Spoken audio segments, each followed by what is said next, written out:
When I first stepped into our class, the ATEM, I thought entrepreneurship was a trait you were either born with or you weren't. But this subject completely changed my perspective.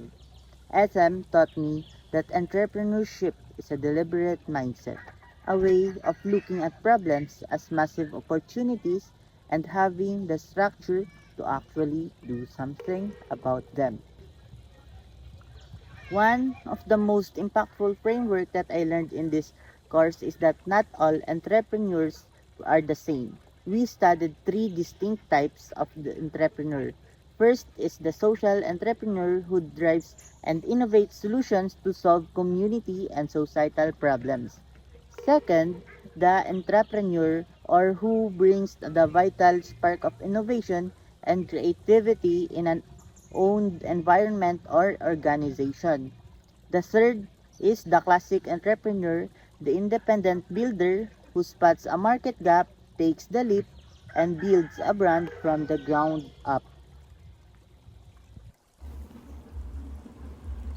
Learning about these types made me ask myself, what kind of entrepreneur do I want to be? I realized I wanted to take the path of the classic entrepreneur by launching my own line of probiotics, turning my passion for health and fishes into a real world product.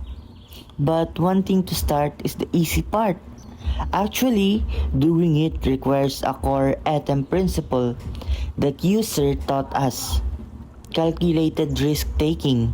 Before this subject, I thought risking blindly meant diving into the deep end. Atom taught me otherwise. Calculated risk isn't reckless gambling. It's about identifying the uncertainty, analyzing the market, measuring your steps, and mitigating the downside before you.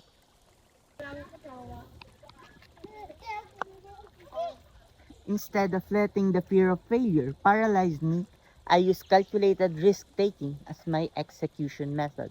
I started researching, formulating, and testing small controlled batches of probiotics, managing my resources carefully while gathering real feedback.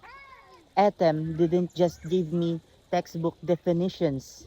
It gave me the blueprint by understanding the types of entrepreneurs. I found my identity.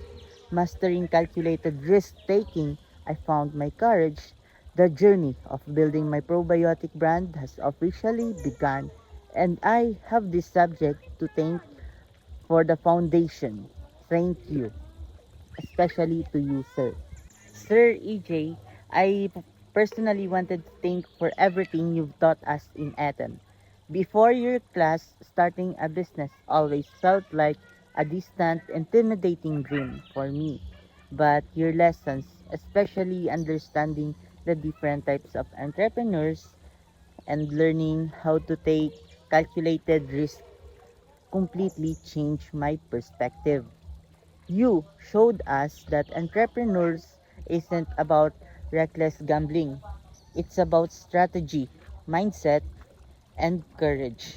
Because of the confidence I gained under your guidance, I've actually taken a leap to start my own entrepreneurial journey by developing my own line of probiotics.